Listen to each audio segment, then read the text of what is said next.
Hello everyone, named Jaleesa, JJ Movie TV Social Game Reviews, everybody. And now I want to give you my Reign Season 2 review. I just did a Season 1 review, and again, link down below for Reign Season 1 review if you want to check out that video. But for Reign Season 2, this happens right now with the Plague. The Plague is up now in France.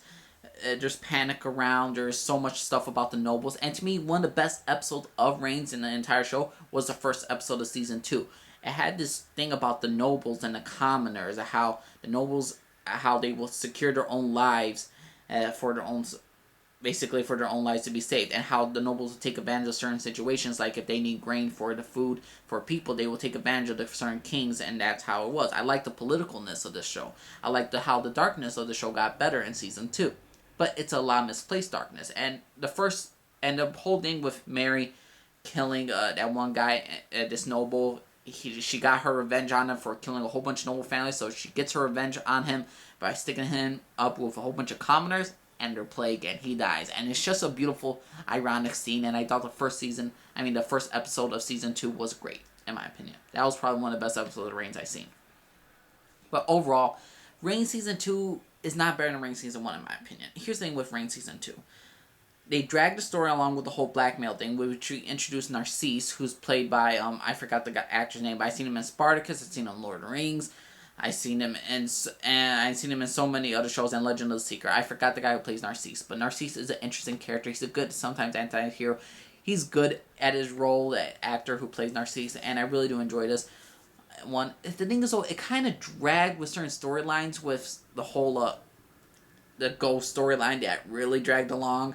It had a good quick up of it, and then also they dragged along the freaking blackmail storyline, and then they dragged around another three-way love story, three-way love triangle again. So for Reign Season 2, it has a lot of hits and misses, and at some points they show great moments, especially in the first episode. But then they slowly get downhill. Here's the thing with Reign Season 2. They don't know what to do with Bash's character or Ken, in my opinion. I did not like what they did with them at the end of Season 2. I liked them at the beginning because they have struggles with their marriage. Obviously, he wants to do more work. And obviously, they decide they want to be apart. If they just separate and be apart from each other and become just good friends and best friends with each other, that would be okay. But them to still be married at the end of this one and to have this stupid supernatural drama with, and how Kenna's man that she was really wanted to get married to, he suddenly just went off in air and he's gone, which to me I didn't enjoy. Bash's character was very secondary. I mean, you hardly saw him. I mean, a lot of the shit, he didn't have like one single moment with Mary, only like one time alone, and that was just weird because in the first season they were so alone with each other so much, even after she was with Francis. But overall, there were so many great moments, there are so many great moments for Season 2, and they fixed some bad stuff. For instance, the ghost storyline, they fixed that up, how Narcisse blackmailed Francis. I like the whole, how should I call it, Catherine, how they'll poison the Bible, that's the reason for her madness, and for, Henry's. Again, a lot of historical inaccuracies, just like the first season, but overall, I didn't care for that much historical inaccuracies, because it's Reign, what'd you expect?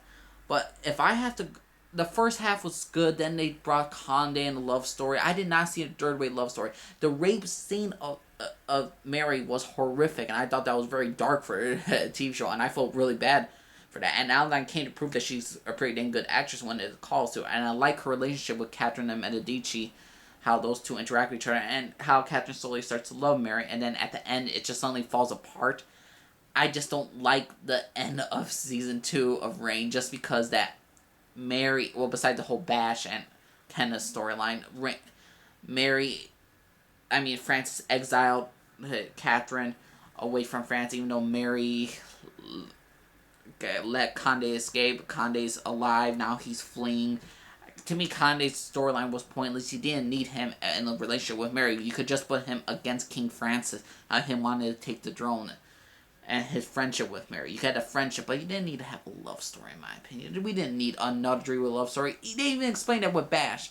With Bash and when Mary were alone with each other, like, Bash is like, we've been through this before. They kind of been through this before. I mean, we've seen this before in the first season. We didn't need another three-way love triangle. We don't need that. But for Reign Season 2, they brought it, and that's why it's downhill compared to Season 1, because I didn't need to see another love story. Another love story that went nowhere, and we knew the end result was going to be that she's with Francis, even though it was a quick fix of her being with Francis at the end, and I thought that was extremely stupid. I don't know why they did. They kind of ruined, to me, Mary's character, and Adeline Kane had just had to go through it, and she did the best job she could, and my God, I did not need that three-way love story all over again. A plus side, Narcisse and Lois storyline was interesting. Francis was having his child, that was an interesting storyline. There are many great points to this show for Reign Season 2, but they brought more downhill for stuff. I like the Protestants and the Catholics and the Lutherans and all that stuff. They mixed that up. The plague and the nobles and the commoners, that was great. But they focus on a three-way love story so dang much of this season again, and it fails. I did not need to see a three-way love triangle for Reign Season 2. I saw in Season 1, I was over with. I was okay with it because they had to start it off. But the second one, they just had to bring it back. Why? If the third season has a love story again, a three-way love triangle one more time, I swear I'll drop that show and not watch it again. My God. But for Reign Season 2, it had some really great dark moments, and then they have some really, really stupid moments. But for overall, for Reign Season 2, I'm giving it a solid 8 out of 10. I gave the first season of Reign an 8.6 out of 10 just because, and everyone says, well, that was kind of campy, and Reign Season 2 is much darker. Here's the thing. Like I said, a three-way love story again in the second season after the first? Hell fucking no. Not in my opinion. Not gonna happen. No way, no how. Season 1 gets excused because it was the first. 8.6 out of 10 for that, and for the first season, and the second season is a solid 8. Okay, I'll be generous. 8.2 out of 10. That's what I'll give for Reign Season 2. But for overall, I will not go back to Reign Season 2. I'll probably go back to more Reign Season 1. But if I have to do one special moment, my favorite Reign episode of all time is probably Season 2, Episode 1. Season 2, Episode 1 was a great premiere episode for me, for Reign. Overall, everyone, my name is Jalise, signing off, everyone. You have a good day, everybody. Bye.